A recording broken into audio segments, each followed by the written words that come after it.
Hi guys, it's Eva here at Bariva Creative, and today we are making some awesome fall earrings, including these cute little bats that I'm wearing now. So these earrings are available for purchase on our Etsy and or our website, but I wanted to show you all how I made them, and feel free to make them yourself as well. That's what we're about. We're learning together to make awesome things. So we're embracing fall in spite of the 95-degree Texas weather. We're embracing fall and making some fall slash spooky slash cool earrings today. So let's do that.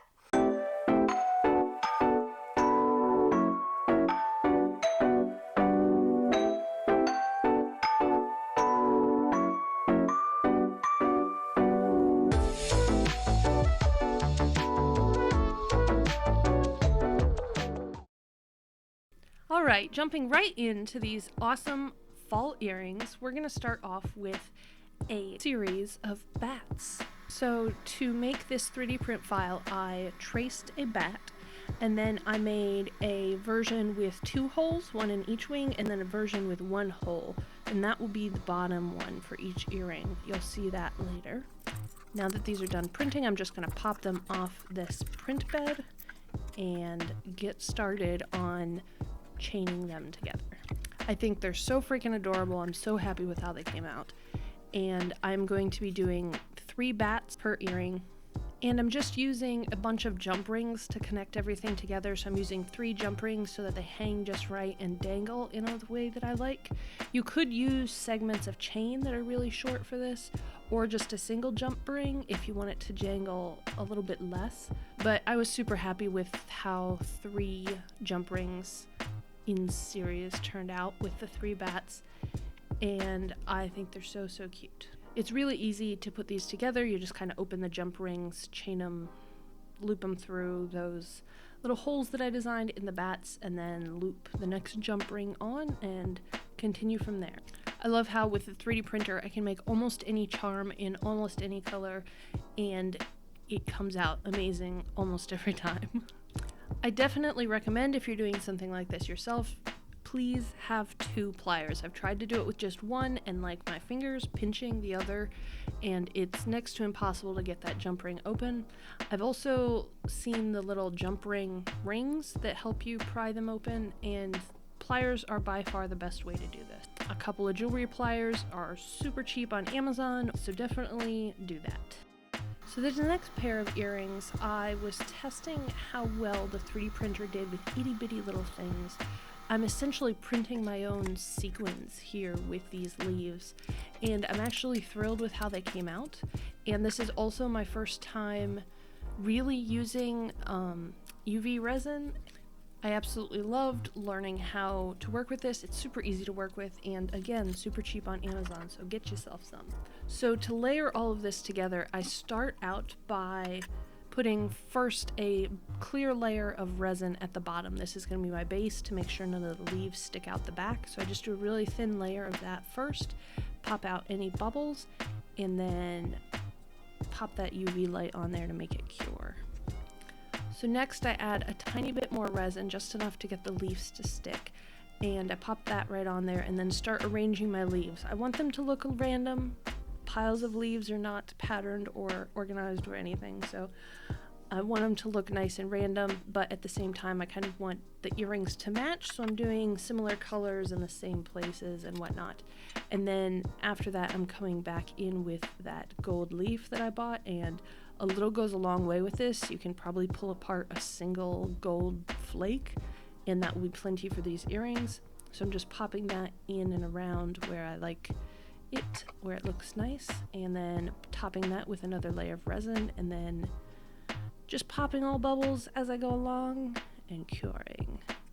This little UV curing light thing reminds me very much of those little acrylic lights that you get your nails done with and stuff, but that's not something I do because I do too much stuff to keep nice nails.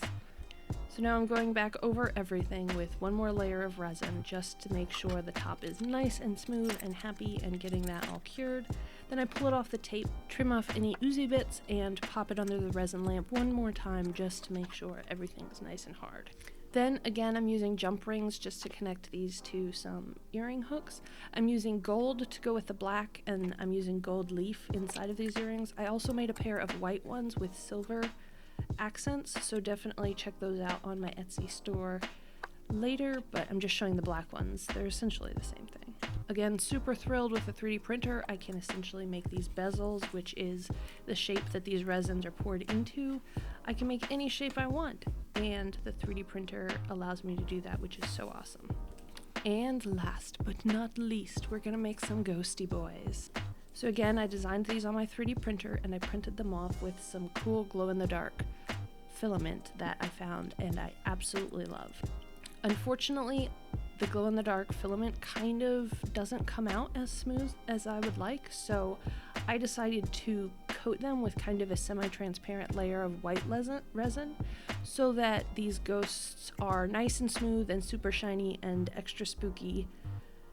I felt like it kind of rounded these ones off and kind of gave them a finesse that I also liked. I also love the look of just a 3D printed piece, but for some reason this glow-in-the-dark stuff needed a little bit of smoothing out, and sanding definitely was not going to do it.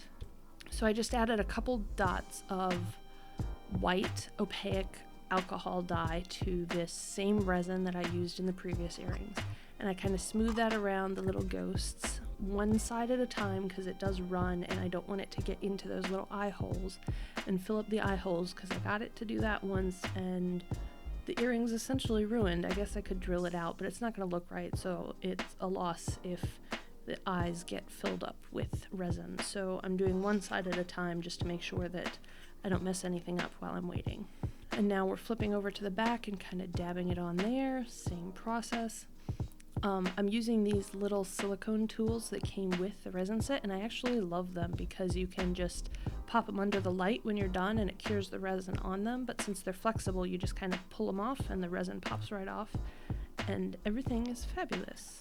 I made sure not to add too much of the white dye. I needed enough to cover the roughness of the print, but I definitely didn't want to add so much that I lost the glow-in-the-darkness, because that is in the filament and the resin itself obviously doesn't glow, so I need it to be transparent to make sure that we get the glow-in-the-dark effect that we want, in case y'all need to take these to a rave or a spooky party with a black light or something. So now that they're done, I'm using the exact same process as before, using some jump rings to connect them to the little earring hooks in silver. And you can see here how rough the print on the left was without resin, and how smooth and actually even more glowy it is with the resin. And here we are, ladies, gentlemen, creatures of all ages, our fabulous fall earring collection. Fall season and spooky season is my absolute favorite time of year, so I'm absolutely thrilled that this is my first big launch of a collection. So definitely check us out on our website that you are looking at here, and there's also an Etsy link in the bio, link below, wherever it is. And as always, subscribe here, but also subscribe to our Instagram if you want to see us as we go on this Beriva creative journey. Bye!